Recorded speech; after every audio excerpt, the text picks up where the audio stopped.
Thanks, Gina. Thanks, Nick. Thanks, Siya. My question is for Siya. Siya, I understand after last week there's probably a bit of extra intensity and tension in the camp.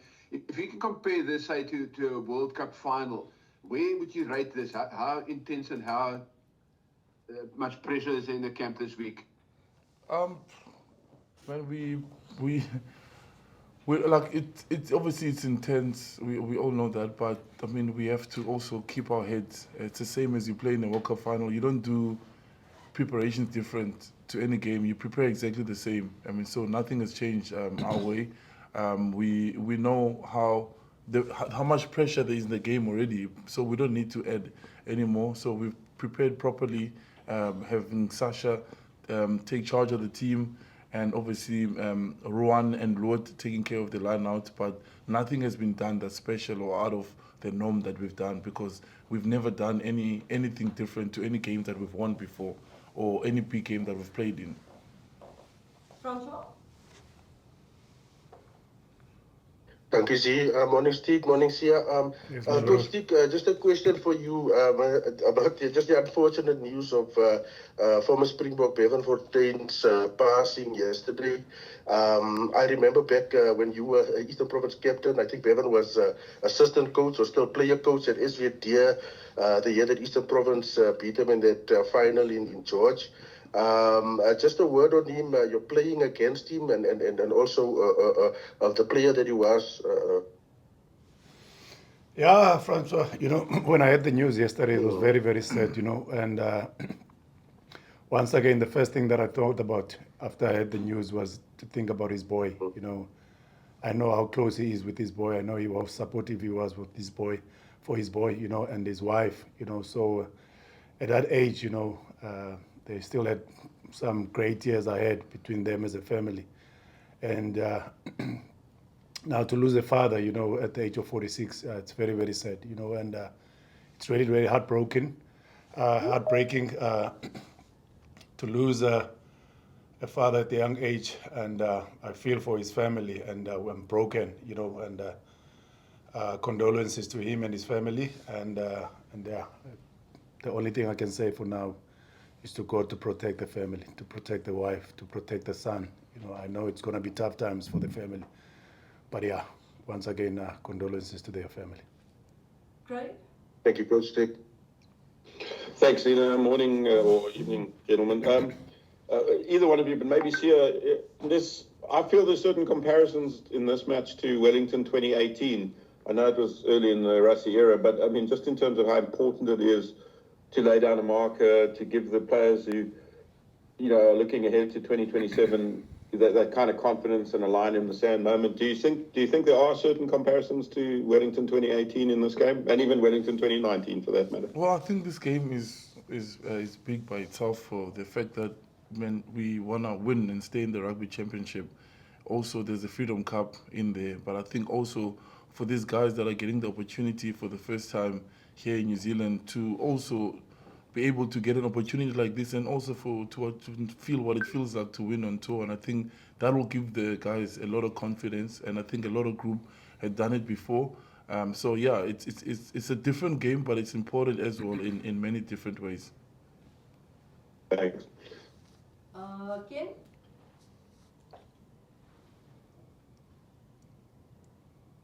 Thanks, Gina. Morning. Good day, guys.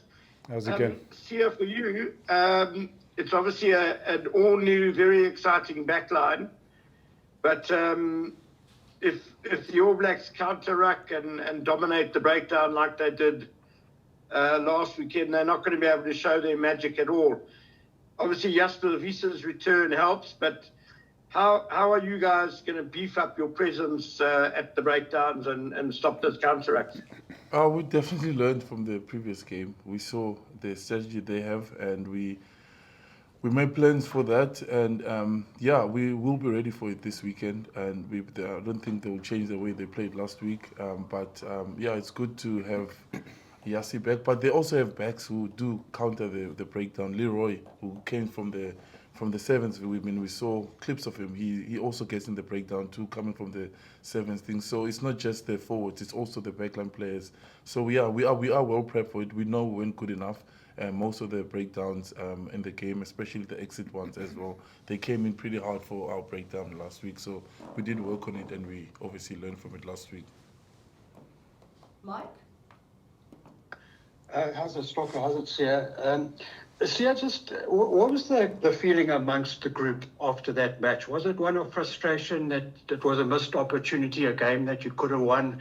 And then did the review provide sort of obvious things that are fixable, and have you been able to sort of fix them in training? Yeah, it was tough to see. I mean, to create 13 opportunities in the 22s and not take, we only took 2 of them. The opportunity, we only took 2 opportunities. You don't get that.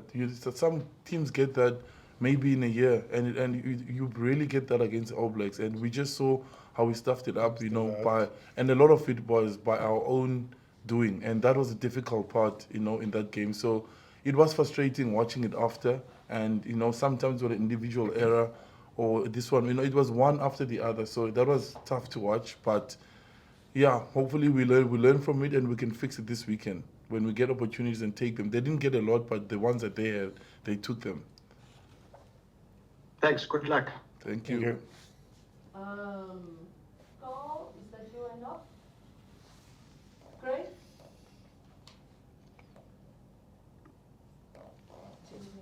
No, it needs to move.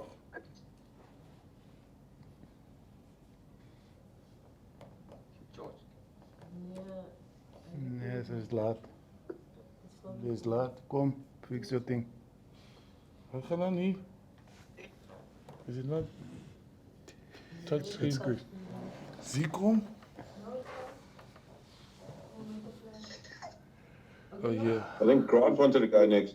Say, let's go, Grant. Let's go. Yes, I think I'm it's gonna take fine. over from Z. I'll take over from Z. Let's go, Grant. Molweni, guys. Short, my Sure. boss. Siya, how's it? I just wanted to ask you, in terms of the development of the side, how would you assess the blend between youth and experience and tiers out from the World Cup? Do you think there's some learnings? Yeah, it's good. I think the mixture of the team is really good. I think a lot of the guys that everybody's looking at our backline saying this is youngsters, a lot of the guys have played here before, and some of them have won 2 World Cups. A guy like Gaza, Sasha has played a couple of games. I think they also have guys who haven't had any games, who have less than double-digit games. So people are looking at it as if there's these youngsters who've just been thrown in. They've experienced this kind of level. If you look at the test caps and how many guys we have, it's not like a new team, but it's just that it's new when you don't see the regular names that you see each and every single time. It's been a thing for the team where every single person is getting an opportunity. And yes, this game is important. They're not just been thrown in there to learn. We're going to this game to win. They're coming in because they've got a different skill set that the coach wants to see for this specific weekend. And for the forwards, it's a strong pack who's played before together, a lot of experience in there. And the guys in the backline, they got to do their thing, but they can only do what they can do if we get our stuff right at the forwards, if we get them a front forward ball and get them good line-up balls. So it's a great mixture, and I'm looking forward to what the guys can do this weekend. Any other questions? Craig, was that you? Craig? Jacques. Jacques van Jaarden. Hello, Coach Stick. Hello, Siya. My Hello, question Jack. is for Siya. Siya, we've heard about these legendary scrum sessions midweek, and you guys try and make it even tougher than the match with Coach Don. So my question is, how did that young front row go this week of Jan Hendrik, Marnus, and Wilco? Were they looking good and ready to come on and make a bit of an impact in that second half? Oh, it was guys. tough.